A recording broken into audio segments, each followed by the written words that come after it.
그래서 오늘은 이제 로마서 12장 1절 2절의 말씀을 가지고 제목이 혹시 뭔지 보셨나요? 한번 제목을 크게 한번 읽어주시겠습니까? 시작. 거룩한 산제사 가정예배. 그랬습니다. 오늘 본문 말씀을 보면 제가 한 번 더 읽겠습니다.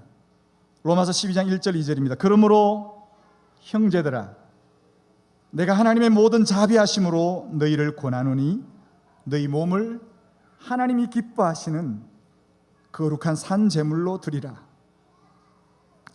이는 너희가 드릴 영적 예배니라. 너희는 이 세대를 본받지 말고 오직 마음을 새롭게 함으로 변화를 받아 하나님의 선하시고 기뻐하시고 온전하신 뜻이 무엇인지 분별하도록 하라. 아멘. 로마서 12장 첫 시작입니다. 로마서 구성이 어떻게 되어 있는지 여러분들 이미 알고 계실 것입니다. 1장부터 11장까지는 구원의 교리를 잘 정리해서 가르쳤습니다. 그러나 12장부터 16장까지는 그렇게 구원받은 백성들이 어떻게 살아야 되나, 우리의 삶을 하나님 앞에 어떻게 드려야 되는가를 시작하고 있는 장면입니다. 그러면서 로마서 12장이 그러므로란 말은 1장부터 11장까지를 다 받아서 이렇게 우리가 놀라운 구원을 받았으니 구원을 받은 하나님의 백성, 저와 여러분들이 이 땅에서 어떻게 살 거냐, 그것을 이제 말씀으로 시작을 합니다. 그런데 사도 바울의 권면이 이것입니다. 너희의 몸을 하나님이 기뻐하시는 거룩한 산 제물로 드리라. 이는 너희가 드릴 영적 예배니라. 저는 이 마지막에 영적 예배라고 하는 부분을 오늘 가정 예배라고 하는 부분과 연결시켜서 말씀을 하고 싶습니다. 구약 시대에는 제사를 드리려면 반드시 제물이 죽어야 합니다. 그런데 예수 그리스도의 은혜로 말미암아 예수님께서 제물로 단번에 드려지심으로 말미암아 이제 더 이상 피 흘리는 제사가 필요가 없어졌어요. 그럼 우리는 어떤 예배를 드리죠? 산 제물로 예배를 드리는 자가 되었다는 것이죠. 그러면 산 제물은 아까 뭐라고 표현했습니까? 너희의 몸이다. 우리 몸이 하나님께 드려지는 산 제물이다. 그럼 우리 몸을 어떻게 하면 하나님 앞에 산 제물로 드릴 수가 있는가? 그것을 우리는 생각을 해봐야 됩니다. 예수 믿은 사람들이 예수를 믿게 되면 삶의 변화가 오게 되어 있습니다. 아멘이십니까?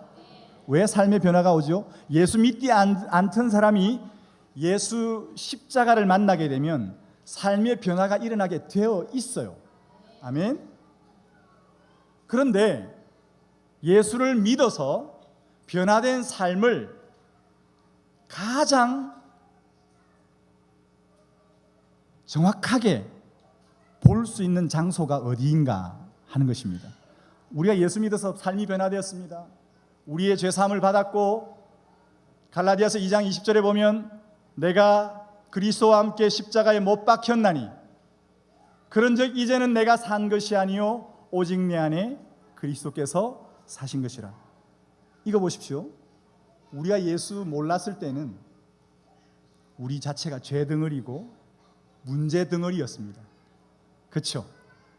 그런데 예수를 만나고 십자가의 피의 능력을 의지해서 우리가 그 죄덩어리, 문제덩어리가 다 어떻게 돼버렸다고요? 죽어버렸다. 내가 그리스도와 함께 십자가에 못 박혔다. 못 박히면 어떻게 되는 거죠? 죽는 거죠. 그래서 죄덩어리, 문제덩어리든 내 삶이, 옛 본성이, 옛 사람이 십자가에서 예수님과 함께 죽었다. 할렐루야. 이게 복음이에요. 그렇게 죽은 것으로 끝난 것이 아니라 이제 그 다음 무엇이 이루어지죠? 예수 부활하심으로 우리도 함께 부활의 능력을 입어서 사망을 이기고 살아나게 된 거죠. 할렐루야. 그 모습을 뭘로 표현하냐니까 부활하신 예수님이 내 안에 들어와서 사신다. 이거는 정말 놀라운 일. 어떻게 그렇게 죄만 짓고 살고 하나님 싫어하는 일만 하고 문제 덩어리, 죄 덩어리든 내가 죽어버리고 전지전능하신 하나님 예수 그리스도께서 내 안에 들어와 사신다. 와우! 놀라운 일입니다. 그러니까 보세요. 옛사람이 죽었고 그 능력의 하나님이 내 안에 사시는데 삶이 변하지 않으면 그게 기적이에요. 삶이 안 변하는 게 기적이에요. 예수 믿고 삶이 안 변하면 기적이에요. 맞습니까? 아멘이시죠? 자, 그러면 그렇게 예수를 믿었어요. 여기 저와 여러분들은 다 교회를 오늘 나왔고 주일날 예배 드리고 있고 특별히 오전 예배만 드리고 가는 분도 많은데 오후 예배까지 와서 이렇게 예배를 드리고 계신 저와 여러분들은 예수 믿는 사람 맞죠?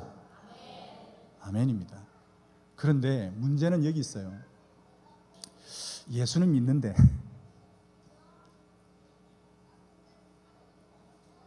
삶의 변화가 별로 없는 것 같아 라는 것입니다. 분명히 옛사람은 죽었다. 그리고 예수님께서 내 안에 들어와서 지금 역사하고 계시다. 어떻게 전능하신 하나님이 역사하시는데 내 삶이 안 변하냐? 기적이잖아요. 그런데 내가 예수는 열심히 믿고 있고 주일마다 교회 나오고 오후 예배까지 이렇게 늦게, 다른 교회는 이렇게 오후 예배 늦게 안 합니다. 다 일찍 마치고 집에 가요. 근데 이렇게 늦게까지 와서 예배를 또 오후 예배까지 드리고 있는 여러분들은 진짜 예수 믿는 사람 맞는 겁니다. 그렇죠? 그러면 여러분의 삶에 어떻게 돼야 됩니까? 변화가 있어야죠. 변화가 일어나는 게 당연한 것입니다. 그런데 그 변화를 실제로 측정해 볼 수 있는 곳이 어딘가 하는 거죠. 어디겠습니까? 예? 오늘 답을 다 해줬잖아요. 예, 여러분들의 가정입니다. 교회 나와서는요, 오늘 저도 이렇게 나이스하게 입고 왔습니다. 그죠? 좀 괜찮아 보이죠? 왜 이렇습니까? 주일이니까 이렇게 왔어요. 교회 오려고. 교회 올 때는 이렇게 겉칠해도 좀, 겉도 외모도 잘 만들고, 머리도 지금 스프레이 뿌렸거든 제가. 이렇게 딱 갖추고, 그죠? 얼굴에 로션도 좀 바르고 잘 옵니다. 그래서 저를 보면, 겉으로 보면 예수 잘 믿는 사람처럼 안 보이세요? 보이시죠? 네, 감사합니다. 또 제가 얼굴을 이렇게 웃고 있으니까 굉장히 온순해 보이고 착해 보이시죠? 대답이 너무 작은데요? 다른 교회는 이렇게 안 하시던데. 예, 그렇습니다. 그런데 제 안과 제 겉은 다를 수 있어요. 교회 나올 때는 얼마든지 척할 수 있죠. 믿음 좋은 척, 봉사 활동 열심히 하고 섬기는 거 열심히 하니까 믿음 좋은 척 할 수 있잖아요. 근데 어디서는 안 돼요. 그게 어디서는 통하지가 않아요. 집에 돌아가면 안 통하잖아요. 안타까운 것은 이것입니다.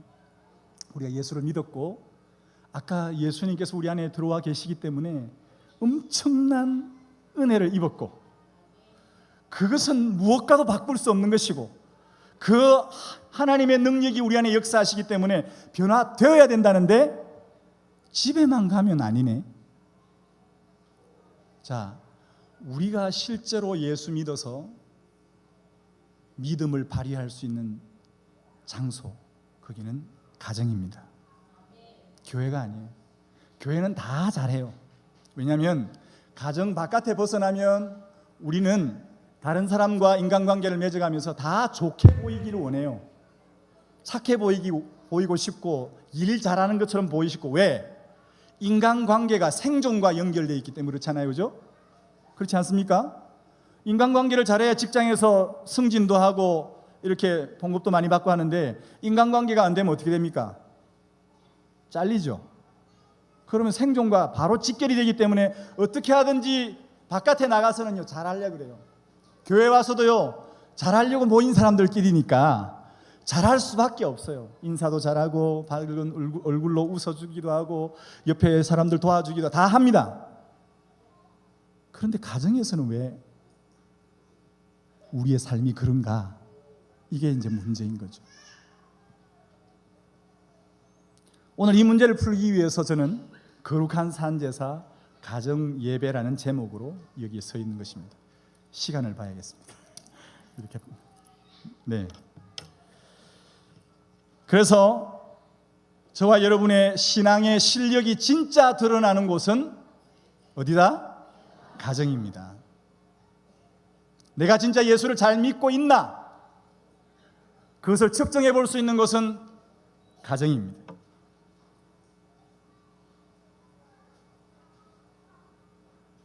가정에서 누구에게 인정받아야 돼요? 남편은 아내에게, 아내는 남편에게, 또 부모는 자녀에게, 자녀는 부모에게 인정을 받아야 그게 진짜 예수 잘 믿는 사람들이죠. 할렐루야. 그렇게 돼야 되는 겁니다. 그래서 오늘 우리가 가정 예배란 주제를 가지고 이렇게 말씀을 나누는 것이죠. 자, 그러면 가정에서 어떤 일을 해야 되는가? 특별히 오늘은 이제 어린이 주일로 특별히 유치부 헌신 예배로 드리니까 어떻게 할 것이냐? 그거를 이제 얘기를 좀 해야겠습니다. 같이 한번 읽어 주실까요? 시작. 뭘 가르치라고 합니까? 하나 더 넘길게요. 잠언 22장 6절을 풀로 읽겠습니다. 시작. 마땅히 행할 길을 아이에게 가르치라. 그리하면 늙어도 그것을 떠나지 아니하리라. 아멘.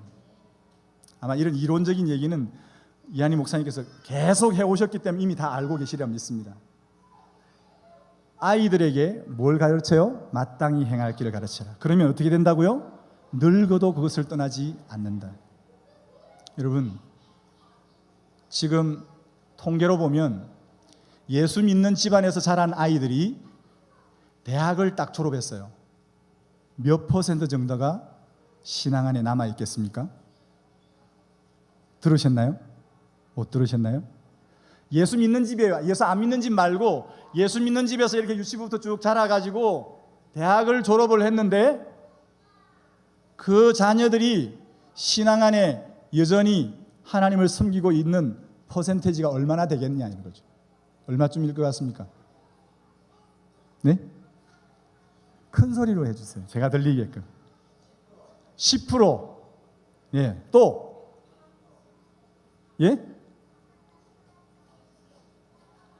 30%. 네, 좋습니다. 또 한 번만 더 해주세요. 얼마 정도요? 감이 안 잡히시죠? 아마 은항교회는 다를 것 같아요. 여러분들이 10%, 30% 부른 거 보니까 여러분들이 은항교회에 계시니까 아마 그렇게 얘기한 것 같은데 통계로는 5%입니다. 무서운 얘기입니다. 무서운 얘기예요.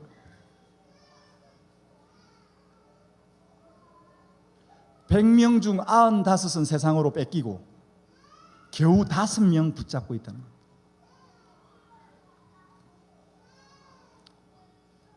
왜 이런 일이 일어난 겁니까? 왜 이런 일이 일어났죠? 여기 말씀을 따르면 마땅히 행할 길을 아이에게 가르치면 늙어도 그것을 떠나지 않는다는데 왜 우리의 현실이 이러냐 이 말이죠. 무엇 때문에? 자, 지난번에 세월호가 터졌을 때에 이렇게 나왔어요. 장도리에서. 이쪽 이렇게 왼쪽 오른쪽 읽으셔야 됩니다. 한번 왼쪽 위에 거 읽어볼까요? 시작. 화물을 더 싣기 위해 밑에 생명수를 버리는 회사. 오른쪽 읽읍시다. 시작. 점수를 더 올리기 위해 인간성을 버리는 교육. 그 밑에 보니까 인문, 역사, 철학, 양심이란 무엇인가 하고서는 마지막 그 부모님이 하는 얘기가 참 우리의 가슴을 찡하게 합니다. 뭐라고 합니까? 시작. 이런 건 대학 붙고 좋은 곳 취업한 후에 봐라. 이게 일반적인 우리의 모습입니다.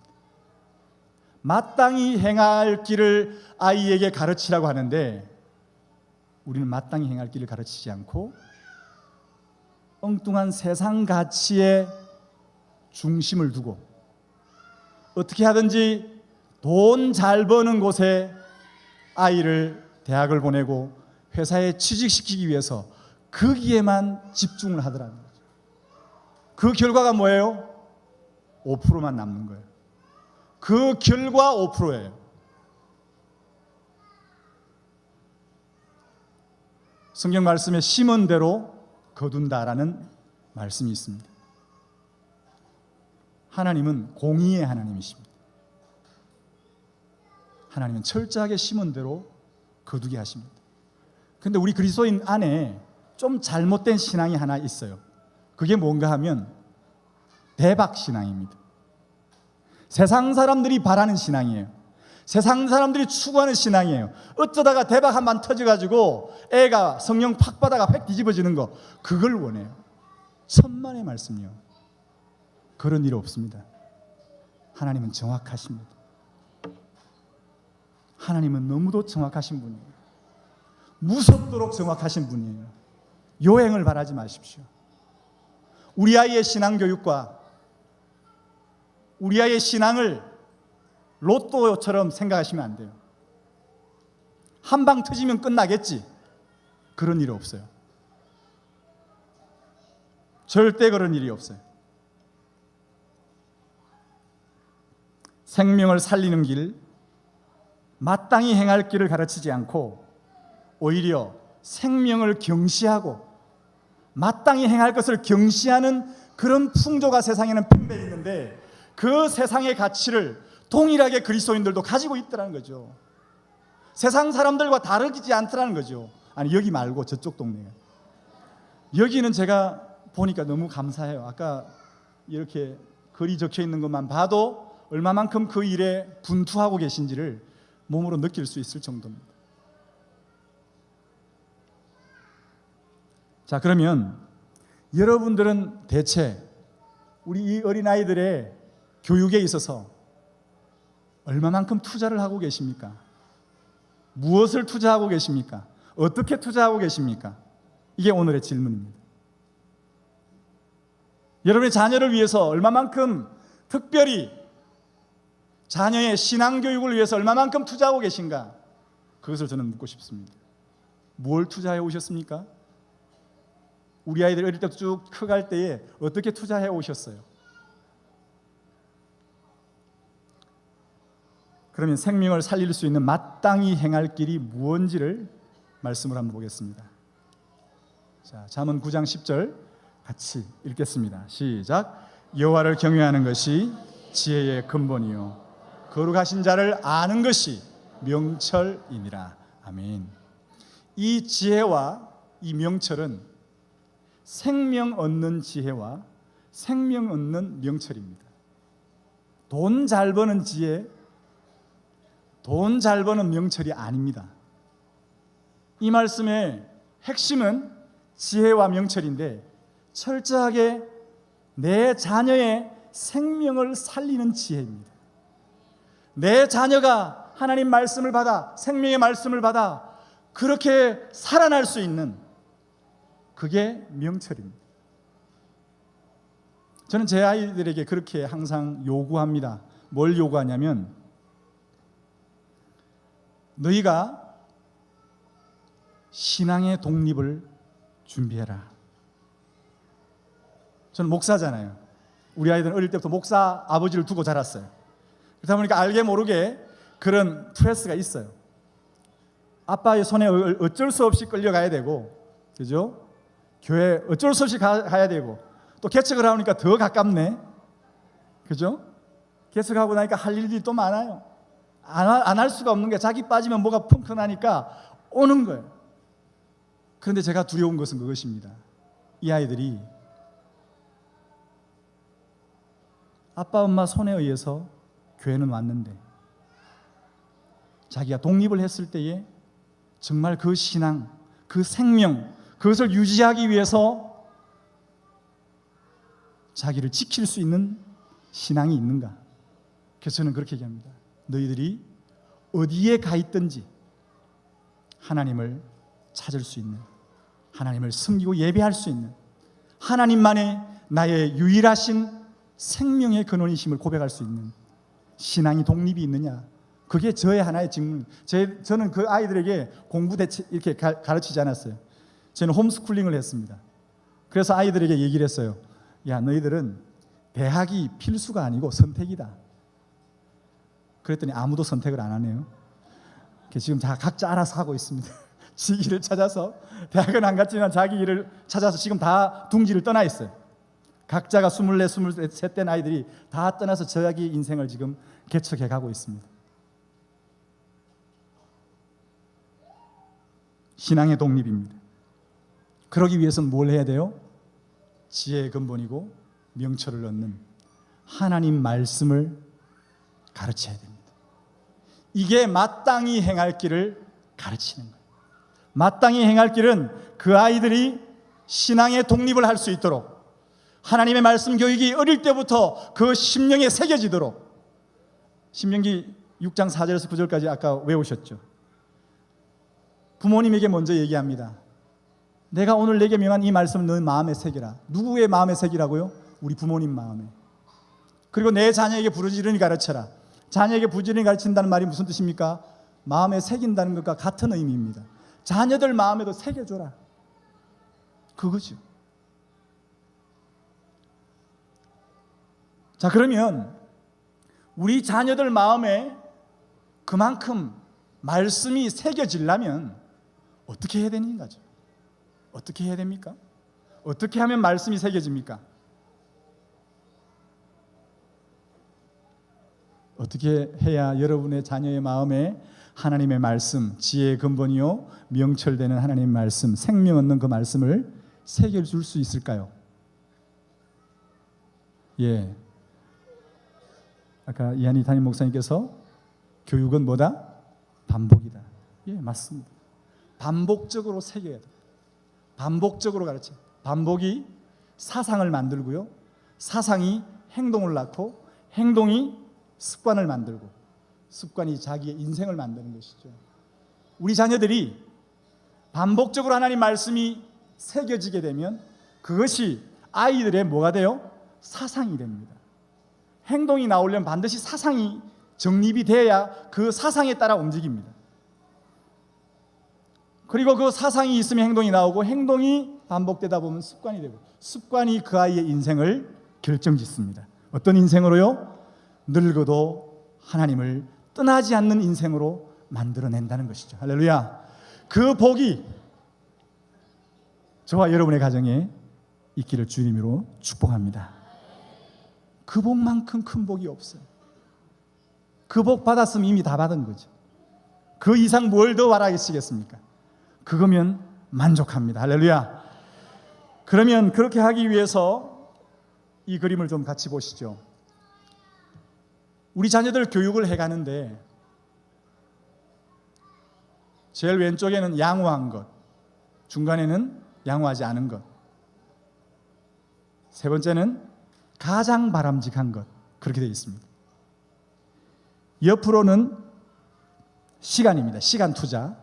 위로는 나이입니다. 아이들이 자라가면 자라갈수록 얼마만큼의 신앙교육을 하느냐, 이 그래프죠. 근데 우리나라 대부분의 사람들은 중간에 있어요. 그래서 어릴 때 아까 우리 유치부 아이들 봤는데, 어릴 때는 어떻게 합니까? 배꼽 인사 가르치죠. 근데 조금 커서 이제 7살쯤 넘어가려면 얘가 배꼽 인사도 안 하려고 그러거든요. 그렇잖아요. 그러면 한두 번 해보다가 아마 포기해버립니다. 그게 바로 중간에 있는 모습이에요. 조금 어릴 때는 뭐 예절 교육도 좀 해보려고 하고 말씀 교육도 좀 해보려고 하는데, 점점 이 아이가 부모의 통제에 들어오지 않고 부모 말씀에 불순종해 가니까 감당이 안 되니까 막 나와버리는 거예요. 그래서 이 아이들은 95% 안에 들어가 버립니다. 5% 안에 못 들어가고 95% 안에 들어가 버립니다. 자, 이것을 시간으로 한번 따져보겠습니다. 정통파 유대인들이 초중 고등학교 종교 교육의 비율을 따지고 있는데, 한번 보십시오. 초등학교 종교 교육이 몇 시간 한다고 했습니까? 하루에? 예, 6시간 반. 그죠? 세상 학문은 몇 시간 한다고 되어 있습니까? 예, 2시간 30분. 비율로 따지면 종교 교육이 80%고요. 세상 학문이 20%입니다. 그러면 초등학교 때는 그렇다 치고 중고등학교로 올라가 봅시다. 중고등학교 때의 사상 종교 교육이 몇 시간입니까? 초등학교 때보다 작아졌어요? 동일합니다. 이게 유대인의 생존 비결입니다. 생존 비결이 여기 있어요. 유대인식 교육이 아니고요. 이것은 성경적 교육 방법입니다. 하나님 말씀이 그것을 가르치는 거예요. 신명기 6장 4절에서 9절까지가 이렇게 하라고 가르치는 거예요. 근데 중고등학교 올라가니까 세상 공부가 얼마나 됐어요? 2시간 반 하던 것이 4시간으로 늘었어요. 신앙교육은 그대로 양보를 하지 않습니다. 초등학교든지 중고등학교든지 양보를 하지 않아요. 그리고 세상 학문만 조금 늘어났어요. 7대 3으로. 이게 그리스도인들이 자녀를 살려내는 비결입니다.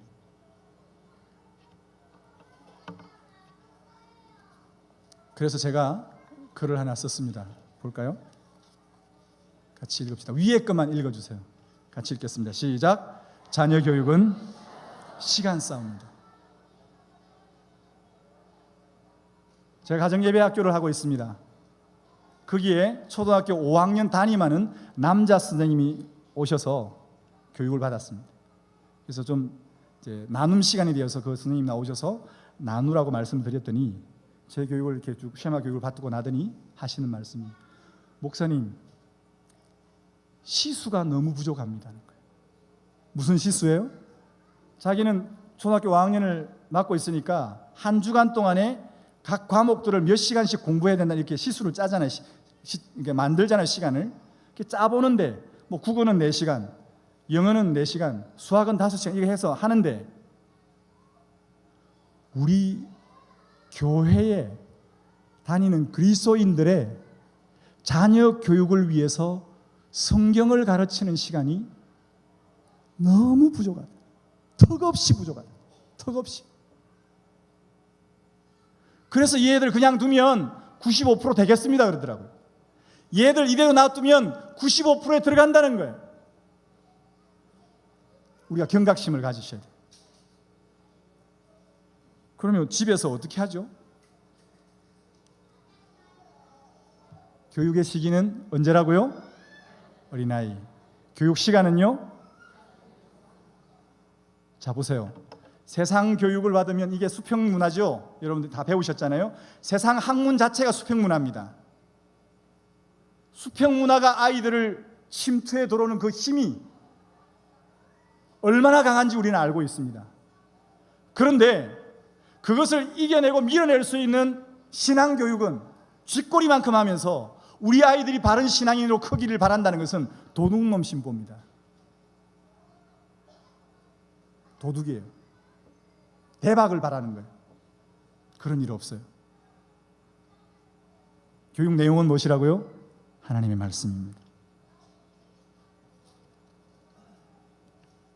자, 그러면 그 시간을 어떻게 늘릴 수 있냐? 애들 학교도 가야 되고 학원도 가야 되고 어떻게 늘려야 되냐? 어떻게 하면 되죠? 네? 밥상머리 교육. 할렐루야. 근데 밥상머리 교육하면 몇 시간 합니까? 세상에 아이들이 세상 공부하고 학원 가고 그만큼 밥상머리 교육으로 커버가 됩니까? 역부족이죠. 여전히 역부족입니다. 그래도 밥상머리를 교육을 하고 계신 여러분들은 대단하신 분들은 도전하고 있으니까 계속해서. 그래서 저는 저희 교회가 개척이 될 때 가정과 교회와 학교가 같은 소리를 내어야 된다. 그런 마음을 주셨어요. 그래서 가정이 교육의 주체가 되고 교회와 학교가 그 교육을 돕는 서버로서 서포터로서 할 수 있도록 그렇게 목회 철학을 가지고 저희 교회 시스템을 만들어가고 있습니다. 그렇게 한 결과를 좀 이제는 이제 예를 좀 들어서 말씀을 드리고 싶습니다. 저희가 2013년도에 개척을 했습니다. 그래서 개척하자마자 학교가 시작됐어요. 가정예배 학교도 있고 천당 학교도 있습니다. 천당 학교 그러니까 천당 학교입니다. 학교입니까? 묻는 사람이 있는데 천 땅이란 말은 신약과 구약의 지상명령을 얘기합니다. 천은 구약의 지상명령으로 천대까지 수직 선교를 얘기합니다. 그리고 땅은 땅 끝까지 수평 선교를 얘기합니다. 그래서 천 땅 학교입니다. 그래서 수직 선교와 수평 선교를 균형 있게 해가자, 그런 의미로 천 땅 학교는 이름을 지었어요. 이 아이들 처음에는 오후반만 저희들이 했었습니다. 왜냐하면 아직 그때까지 정비가 잘 안 돼 있어서 오후반을 하고 아이들이 30명씩 막 몰려드는 거예요. 교육을 이렇게 한다니까 소문 듣고 막 몰려들어요. 그래서 화요일 2시간, 목요일 2시간 학교 갔다 온 아이들 4시간을 일주일에 공부를 시켰습니다. 근데 해보니까요, 밑 빠진 독에 물붓기예요. 애들이 그날 와서 교육을 2시간 받을 때에는 눈이 반짝반짝 하다가 한 이틀 지나면 동태눈이 돼가 봐요. 목요일 또 와가지고 또 교육받으면 또 번쩍 정신 차렸다가 또 갔다 오면 또 동태눈이 돼 와요. 제일 위험한 때가 언제냐? 명절입니다. 명절. 일주일 이렇게 학교를 딱 쉬고 나면요, 애들이 원래대로 도루묵입니다. 도루묵. 그래서 2년 해보고는 결단을 내렸어요. 이거 안 된다. 이래서는 힘만 빼고 어렵겠다는 생각이 들었어요. 그래서 이젠 전일제로 가자. 아예 홈스쿨링 할 수 있는 사람들만 모아가지고 그렇게 해보자. 이 아까 유대인들이 했던 것처럼 시간을 그렇게 한번 투자해보자 하고서는 2015년부터 그렇게 오후반 하던 거를 전일제로 바꾸었습니다. 전일제 하면서 어떻게 했느냐 하면, 저희들은 부모 교육에 먼저 초점을 뒀어요. 왜? 1세대니까. 그래서 이분들이 사상이 바뀌어야 그 다음 세대를 끌어갈 수 있기 때문에 부모 교육에 매달렸습니다. 그래서 저희는 새벽 예배를, 제가 설교를 하지 않습니다.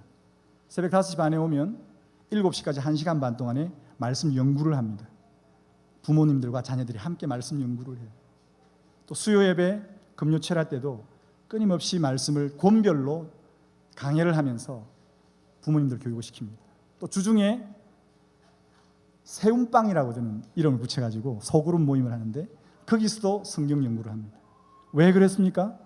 부모님이 말씀 맡은 자가 돼야 그 말씀을 자녀들에게 전수해서 말씀 맡은 자를 길러낼 수 있기 때문에 부모에게 우선적으로 투자했어요.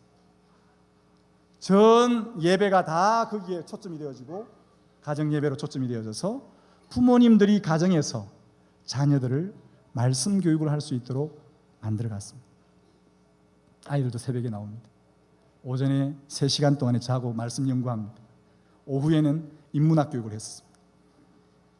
그때 우리 교회 처음 왔던 아이들이 초등학교 2학년, 3학년, 4학년, 지금 걔들이 6학년, 중1, 중2 이렇게 나이가 됐어요.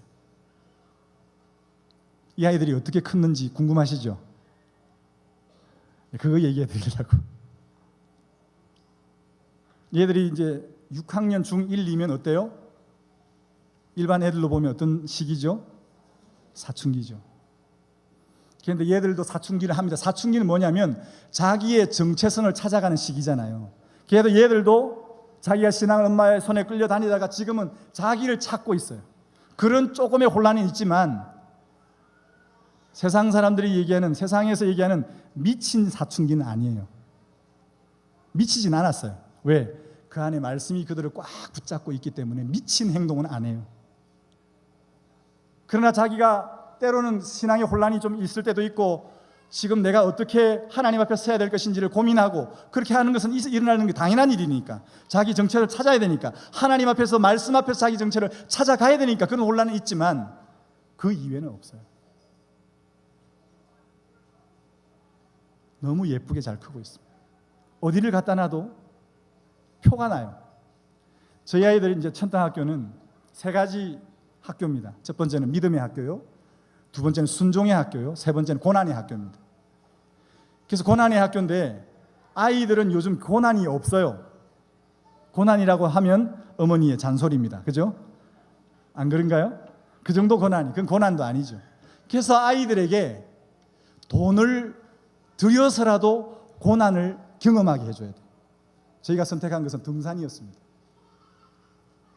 그래서 우리나라 제일 높은 산들은 다 갑니다. 지금 제일 첫 번째 갔던 산이 지리산이었습니다.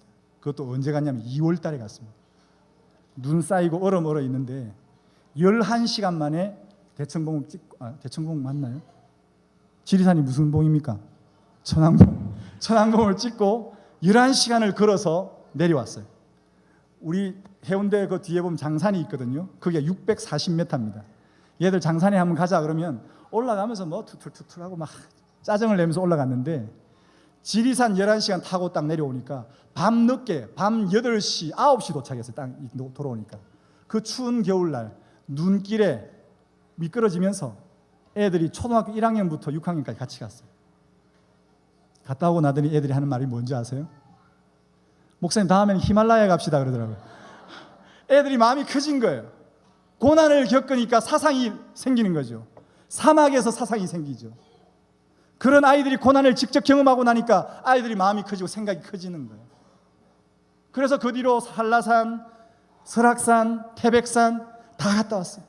이제 백두산만 가면 됩니다.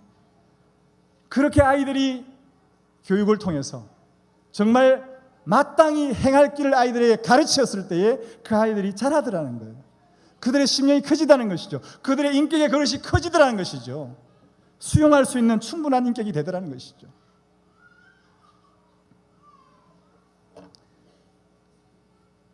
이렇게 얘기하면 어린아이 때부터 그렇게 해내는 괜찮은데 나중에 이제 중학교나 고등학생은 어떻게 합니까? 이런 의문이 드시죠. 우리가 이제 이렇게 교육을 하고 있는데 우리 교회 여집사님 한 분이 저를 찾아왔어요. 거기는 이제 대학생이 있는 아이, 대학생이 있는 딸을 가진 이제 집사님인데 오셔서 그러는 거예요. 목사님, 제가 우리 딸 나이 20살 때에 누군가 이렇게 인생을 말씀으로 코치해 주는 사람이 있었으면 제 인생이 그렇지 않았을 것 같습니다.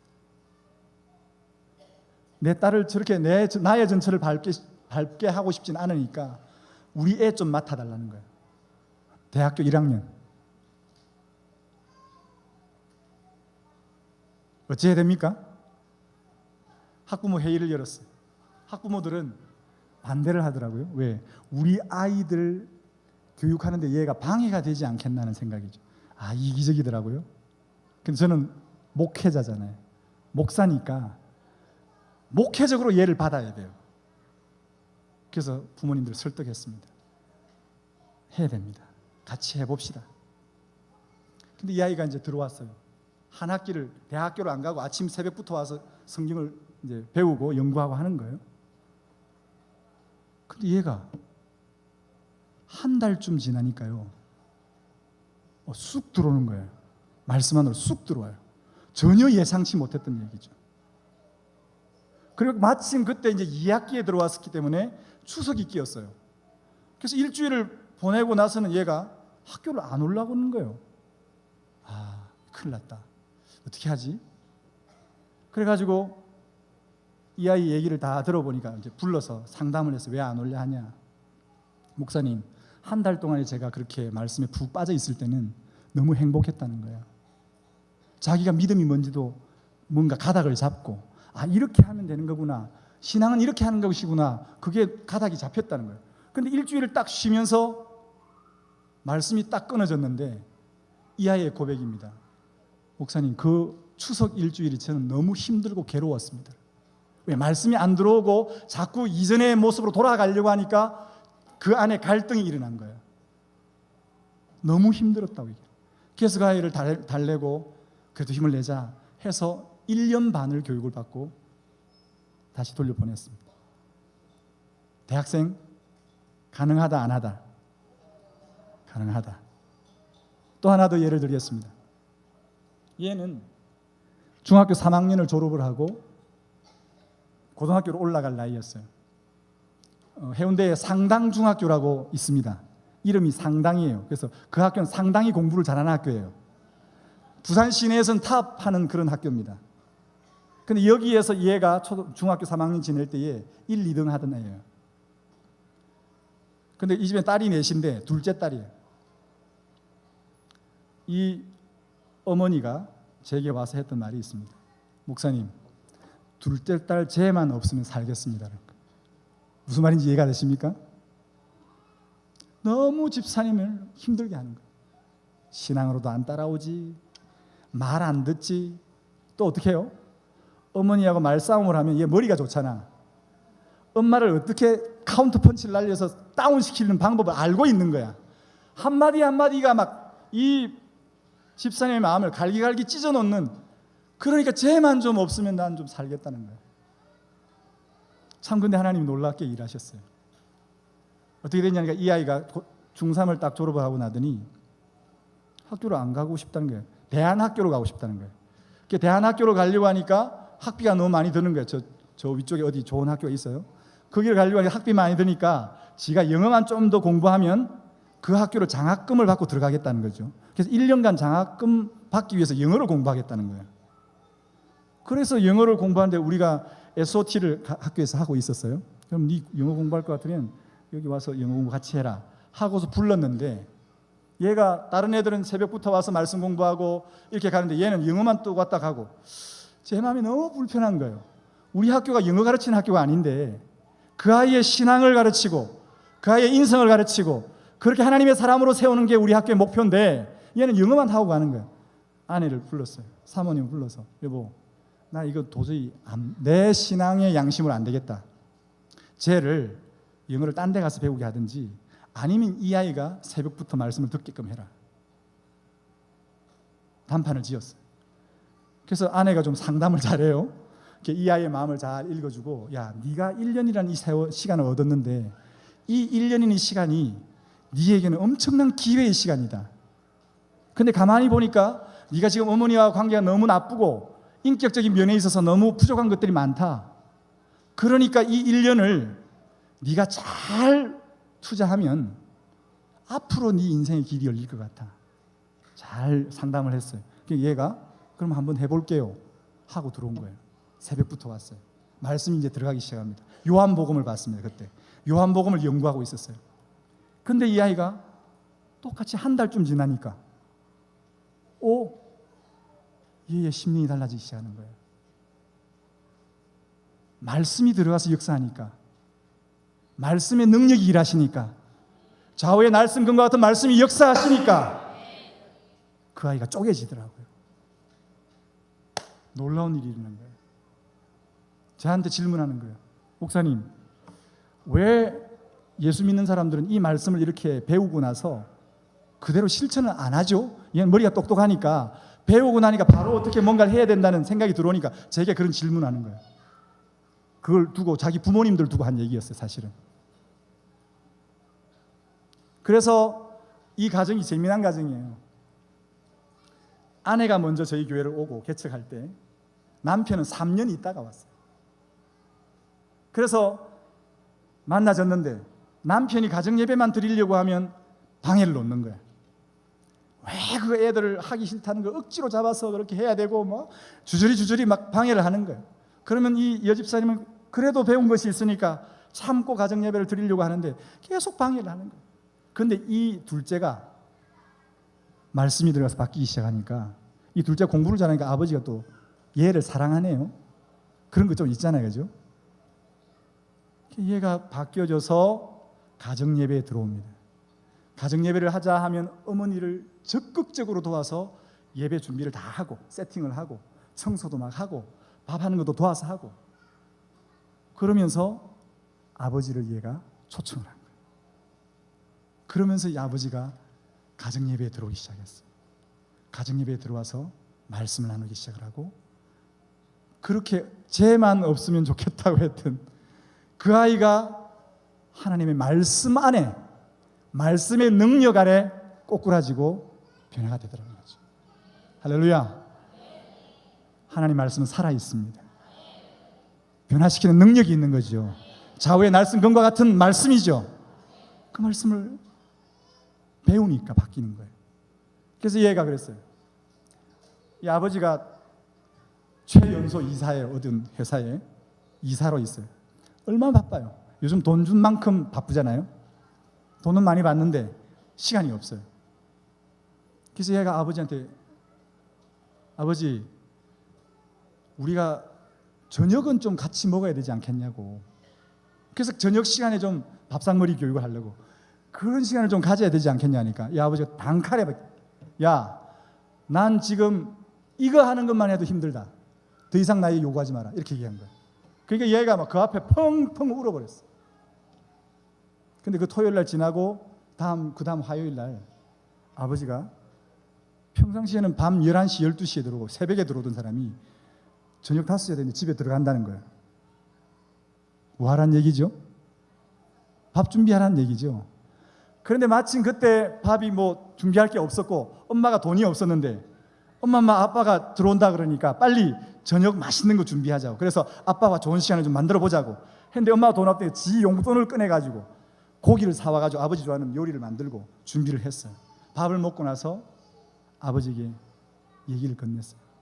근데 그때 하나님 만지시는데 아버지가 눈물을 흘리면서 고백을 하는 거예요. 가족들 앞에 내가 힘들다 어렵다는 얘기를 안 해본 거야. 근데 그 시간에 하나님께서 역사하시고 성령이 역사하시고 말씀의 역사가 있으니까 딸들과 아내와 가족들 앞에 아버지가 돈은 벌어오는데 그렇게 힘써 하지만 자기 속내를 이렇게 내본 일이 없잖아요. 눈물을 흘리면서 가족들이 고백을 하더라고요. 그때 이 딸이 하는 말이, 나 이래서 힘들어서 사표 내고 싶다. 그러니까 이 딸이 뭐라고 하는지, 아빠 사표 내요. 하나님께 다른 길 여시겠죠. 사표는 안 냈습니다만 그렇게 아버지의 마음을 만지고 위로하고 세우는 그런 아이로 바뀌었다는 거죠. 할렐루야. 자, 제가 뭘 하고 싶으냐? 자녀 교육은 무엇이다? 시간 싸움입니다. 대학생이 왜 이제까지 그렇게 변화되지 않은 모습으로 있었는가? 중3짜리 고1 올라가는 걔가 왜 그렇게 어머니를 힘들게 하고 고통스럽게 만드는 존재가 되었는가? 그런데 어떻게 해서 그 아이들이 이렇게 바뀌었는가? 중요한 것은 그 아이들에게 집중적으로 하나님 말씀을 가르친 절대 시간이 없었다는 거예요. 그 아이들의 심령을 뒤집어 놓을 수 있을 만큼 뜨겁게 하나님 말씀이 증거될 수 있는 그 절대 시간이 부족했다는 거예요. 아이들을 가르칠 때 저는 항상 그 얘기를 합니다. 여러분, 애들 공부 잘하라고 수학과에 영어과에 학원은 보내면서 왜 성경과에는 안 시킵니까?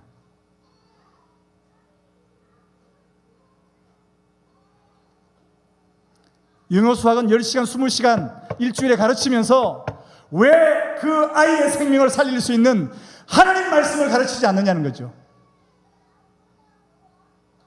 그 아이가 그렇게 죽어가고 있는데도 95%가 죽어가는데도 왜 거기는 관심을 안 갖느냐 이 말이죠. 누가 해야 되는 거죠? 교회가 해줄 수 있습니까? 물론 방향은 잡아서 끌어갈 수 있습니다. 해야 될 것은 가정이죠.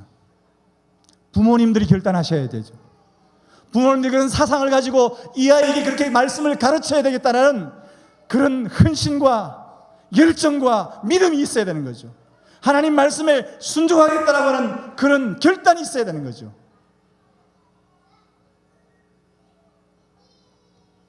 우리 아이들이 95%가 떠나는 것은 전적으로 부모님들의 책임입니다. 전적으로 가정의 책임입니다. 우리 부모님들이 그렇게 그 아이들을 말씀으로 충분히 설 수 있도록 시간을 투자 안 하고 물질 투자하지 않고 열정 투자하지 않고 그냥 세속적 가치관에 세상 사람들과 똑같이 아이들 학원 보내고 학교 보내고 그렇게 살리니까 아이는 떠납니다. 여러분의 자녀들이 죽어가고 있습니다. 혹시 백혈병을 알아서 지금 죽어가고 있어요.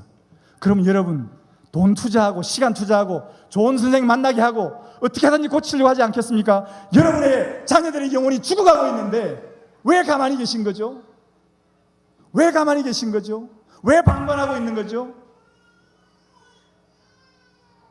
죽어도 괜찮습니까? 죽어도 괜찮으냐고요?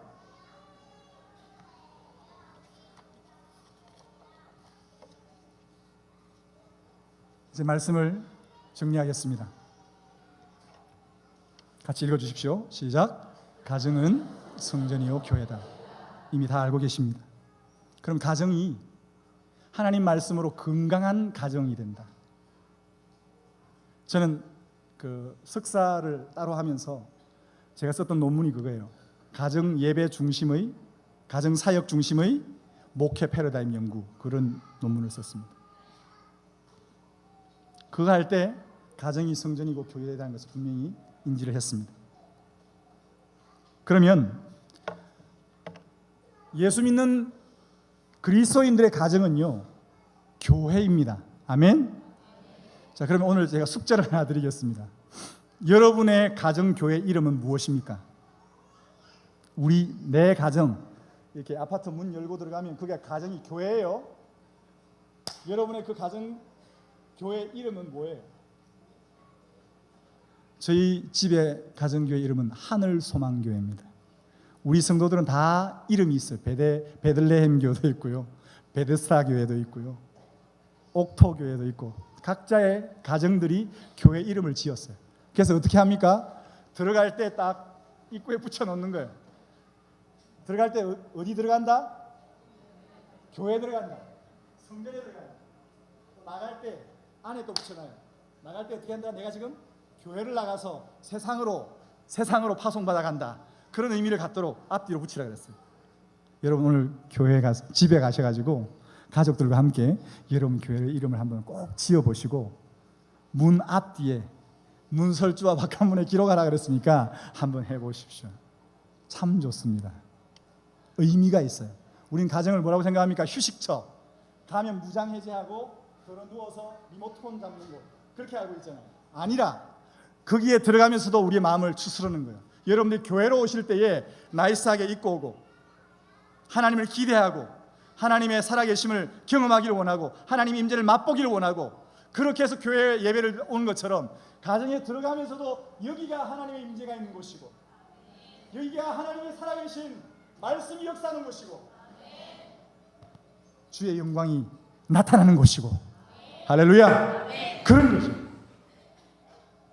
그렇게 바꾸고 나면 우리의 태도가 달라집니다. 아까 절대 시간을 드려야 된다 그랬잖아요. 새벽에 일어나자마자 말씀으로 시작하고 기도로 시작하고 예배로 시작하고 하루의 삶을 살아낼 때에 신앙으로 어떻게 꾸려갈 것인가를 고민하고 하루를 마무리하면서도 말씀으로 기도로 하나님의 성령의 역사하심과 임재를 맛보면서 하루를 정리하고, 그게 가정이 교회인 겁니다. 그렇게 되면 여러분의 부족한 시간들을 채울 수 있어요. 그래서 가정을 교회라 하는 것입니다. 가정을 교회로 만들으라고 하는 것입니다. 자, 건강한 교회가 되려면 세 가지를 갖춰야 돼요. 여기도 교회고 우리 집도 교회니까 둘 다 똑같이 건강하려면 세 가지가 갖춰야 됩니다. 뭘까요? 자, 보여드리겠습니다. 첫 번째, 온전한 예배가 드려지는 교회가 건강한 교회입니다. 두 번째는요, 그 교회 내의 구성원들 간에 인격적 성숙이 일어날 때 건강한 교회다 합니다. 세 번째는요, 선교적 성장이 있을 때 그 교회를 건강한 교회다 그러는 거죠. 제가 은한교회를 와보니까 예배가 너무 은혜로워요. 온전한 예배를 드리시고 있고, 할렐루야, 건강한 교회입니다. 인격적 성숙이 있다. 제가 아까 좀 미리 와서 장로님들과 대화를 나누면서 목사님이 가르치는 은사가 있으시다 그러더라고요. 많은 것들을 가르쳐주고 어떻게 대화하고 뭐 이런 것들까지도 구체적으로 가르치시면서 인격적 성숙을 이뤄갈 수 있도록 돕고 계시다. 할렐루야. 두 번째도 통과. 세 번째, 선교적 성장 표를 보니까 됐어요. 가고 계시네요. 자, 은한교회는 건강한 교회다, 아니다? 아멘. 자, 그러면 이 공동체 교회 말고 여러분의 가정교회로 돌아갑시다. 여러분의 가정에 온전한 예배가 드려지고 있습니까? 아멘 말고 여러분 실제로 여러분 가정에 그 예배가 드려지고 있냐고요? 유구무원입니다. 그죠? 두 번째, 부부간에 부모 자녀간에 인격 성숙이 일어나고 있습니까? 자신이 없네 보니까. 세 번째, 선교적 성장을 이루고 있습니까? 이제는 그렇게 하셔야 됩니다. 여러분의 가정에, 교회에 온전한 예배가 서야 되는 줄 믿습니다. 가정 예배를 세워야 됩니다. 두 번째, 목사님의 가르침을 받아서 아멘. 네, 목사님의 가르침을 받아서 부부간의 인격적 성숙이 일어나야 돼요. 내가 죽는 겁니다. 내가 죽었어요. 고백하고 사랑하는 거죠. 인격적 성숙이 일어납니다. 부모 자녀 간에도 마찬가지입니다. 그렇게 해서 가정 안에서 시간이 가고 예배가 드려지면 드려질수록 그 인격의 성숙이 일어나서 뭘 맛봐요? 천국을 경험하는 가정이 되어야 되는 거죠. 할렐루야. 세 번째, 선교적 성장입니다. 여러분 가정에서 어떻게 선교하실래요?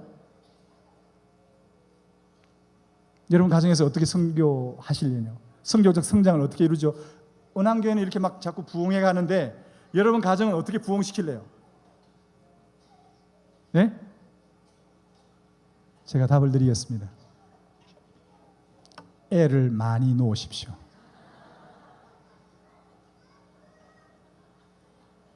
제가 이거는 농담이 아니라 제 마음을 담아서 여러분에 권면합니다. 작년 2017년도에 우리나라의 출산율이 1.05명입니다. 한 명이 한 명. 심각합니다.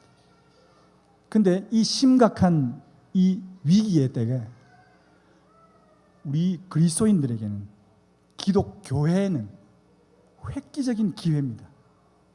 왜 그럴까요? 예? 저처럼 3명만 놓으세요. 다른 세상 사람들 1명 놓을 때 크리스찬들이 3명만 놓으면 한 세대, 2세대 지나면 우리나라 복음화됩니다. 아멘? 그 예를 들어 드릴게요. 영국이란 나라가 기독교 국가일까요? 이슬람 국가일까요? 예? 자, 빨리 대답해 보세요. 영국이란 나라가 기독교 국가입니까? 이슬람 국가입니까? 답은 이슬람 국가입니다. 왜 그런지 아세요? 7, 80년도에 그 영국이 부강해서 사람들이 일하고 싫고 3D 업종에 안 가고 싶고 하니까 누굴 받아들여요? 중동에 있는 노동자들 받아들입니다. 그들은 들어오면 산하제 안 해요. 이슬람들은 애를 막 많이 놓는 거예요. 지금 영국의 25%가 이슬람입니다. 많이 나아가지고. 기독 인구는 얼마일까요? 2%에서 3% 정도 된다고. 그럼 그 나라는 어떤 나라입니까? 이슬람 국가죠. 그래서 지금 영국은요, 기독교인들이 역차별을 받고 있어요. 예수 믿는다는 이유 때문에. 우리나라 지금 이대로 가면 영국의 전체를 밟습니다. 그런데 그리스도인들이 깨어서 가정 예배를 드리면서 가정이 교회인 것을 알고 하나님의 명령을 따라 기독교인들이, 그리스도인들이 가정을 일군 가정에 3명씩만 놓기를 운동을 벌이면 우리 미래는 있습니다. 우리가 나가서 전도해서 복음화를 일으키는 것도 놀라운 일이지만 가정 내에서 수직적 선교를 통해서 자녀를 생산함을 통해서 복음화를 이루어갈 수 있는 기회가 지금 주어졌어요. 그런데 똑같이 그리스도인들도 애 많이 놓으면 고생한다, 내 인생 다 망친다, 어떤 악한 종은 자기 몸매 망친다라고 애를 안 날려갑니다. 세상의 가치가 아니라 이 세대를 본받지 말고 하나님의 말씀의 가치를 따라 여러분의 가정을 세워가신다면 우리의 미래는 있습니다. 할렐루야. 오늘 말씀을 통해서 여러분들이 어린아이서부터 중고등학교까지 시간 싸움이다. 꼭 기억하시고 어떻게 이 시간 싸움에서 이길 수 있을 것인가.